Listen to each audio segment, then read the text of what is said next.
वर्ष की आंखें इसमें हैं। इस यादगार पल के लिए यहाँ सब उपस्थित।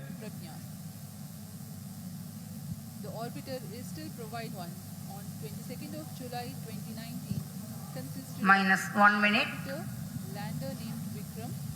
अब हम उड़ान से 1 मिनट की दूरी पर। -50 seconds. All sequences armed. Stage ready. -45 seconds. -40 seconds. L110 VHPP opened. MOV 79 -33 open. seconds. Countdown शुरू हो गया। आखिरी 30 30 सेकंड समझिए आप, आखिरी 30 सेकंड और तैयार हो जाइए। ये प्रक्षेपित होने वाला है। LVM-3 लॉन्च व्हीकल मार्क 3 तैयार है चंद्रयान 3 को लेकर उड़ान भरने के लिए। और अगले कुछ सेकंड के अंदर ये विमान आपको हवा में नजर आएगा। ये रॉकेट, ये आखिरी 10 9 8 7 6 3 2 1 0.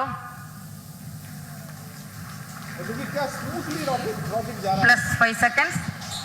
Lift off normal. P1 Here tracking. we have a majestic liftoff of LVM-3 M4 rocket carrying India's prestigious Chandrayaan-3 spacecraft. P2 tracking. प्रज्वलन और सफलतापूर्ण उत्थापन LVM-3 M4 रॉकेट का।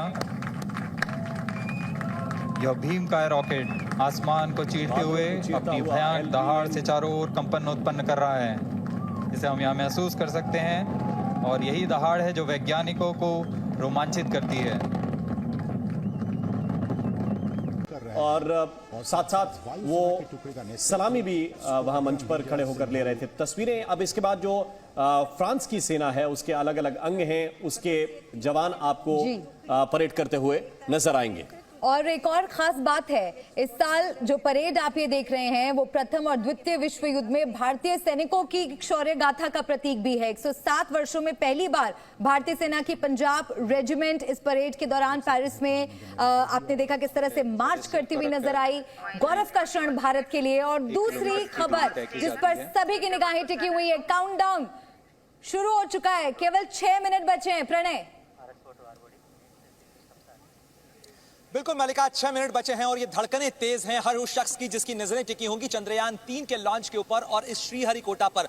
केवल भारत के लोगों की नजर नहीं, दुनिया के लोगों की नजर टिकी हुई है। और बेस्टिल डे की परेड जिसकी तस्वीरें आप दिखा रही हैं मलिका, उस तस्वीर के साथ ही प्रधानमंत्री नरेंद्र मोदी जो वहां बैठे हैं उनकी भी एक नजर इस श्रीहरिकोटा के लॉन्च पर जरूर होगी, क्योंकि डिपार्टमेंट ऑफ स्पेस सीधे सीधे उनके मातहत आता है। और उन्होंने अपनी शुभकामनाएं दी हैं इसरो के तमाम टीम को, क्योंकि एस सोमनाथ जो कि चेयरमैन है इसरो के, पहुंच चुके हैं इस जगह पर। और यहां से कुछ ही दूर जो मेरे पीछे क्या आप आसमान देख रही हैं, यहीं पर नजर आएगा चंद्रयान 3 जब वो लॉन्च होगा, लिफ्ट ऑफ होगा, ब्लास्ट ऑफ होगा। और उसके बाद वो जो LVM है यानी लॉन्च व्हीकल मार्क 3, जो कि इसी GSLV जो कि पीछे आप रॉकेट देख रहे हैं मेरे पीछे, ये GSLV जो है उसी का एक वेरिएशन है लॉन्च व्हीकल मार्क 3 और सबसे ताकतवर रॉकेट है। और इसके साथ भारत ने बहुत सारे बदलाव किए हैं। इसकी जानकारी जी न्यूज पर हम लगातार दिखा ही रहे हैं दर्शकों को कि क्या क्या बदलाव इस बार किए गए हैं।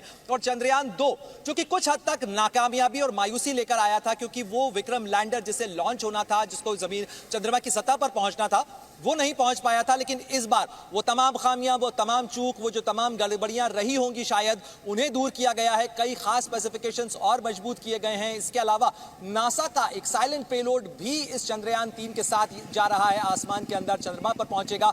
और ये कामयाब होने के बाद, क्योंकि यहीं से मलिका शुरू होगा चंद्रयान 3 का 40 दिन का सफर, और 40 दिन के सफर के बाद ये जो चंद्रयान है, ये विक्रम लैंडर ये चंद्रमा की सतह पर जब लैंड करेगा तो भारत एक नया इतिहास लिखेगा। चंद्रमा की सतह के ऊपर भारत का तिरंगा लहराएगा, तिरंगा पहुंचेगा। और साथ ही प्रज्ञान रोवर जो कि करीब करीब वहां पर विक्रम लैंडर के पहुंचने से लेकर प्रज्ञान रोवर के जो तमाम एक्सपेरिमेंट्स हैं, वो एक लूनर डे यानी चांद का जो एक दिन होता है, करीब 14 दिन का होता, 14 दिन जो धरती पर होते हैं उसके बराबर चांद का एक दिन होता है। तो एक लूनर डे की उसकी लाइफ है, मिशन लाइफ है। इसके अलावा करीब 40 दिन का वक्त लगेगा चंद्रयान 3 को यहां से जाने में। और बहुत सारी चीजें इसके अंदर चेंज की गई हैं। चंद्रयान 2 जिन कारणों से नाकामयाब रहा, चाहे वो सॉफ्टवेयर सॉफ्टवेयर का मामला हो उसे रिपेयर किया गया। इसके अलावा जो विक्रम लैंडर है उसकी टांगों को मजबूत किया गया है। टांगों से मतलब यह है कि इसकी सॉफ्ट लैंडिंग हो सके, और इसीलिए पिछली बार जब इसकी वेलोसिटी रखी गई थी तो वो 2 मीटर पर सेकंड की रखी गई थी, इस बार उसमें बदलाव किया गया है और 3 मीटर पर सेकंड की रफ्तार से भी अगर ये चंद्रमा की सतह के ऊपर आता है तो ये उस भार को, उस झटके को सहने की क्षमता रखता है। इसके अलावा इसके अंदर एक लेजर डॉपलर जो रडार वो लगाया गया है, हर वक्त ये मापता रहेगा उस लेजर बीम के सहारे कि आखिर वो चंद्रमा की सतह से कितना ऊपर है। इससे जो मिशन कंट्रोल रूम है उसको मदद मिलेगी कि किस तरीके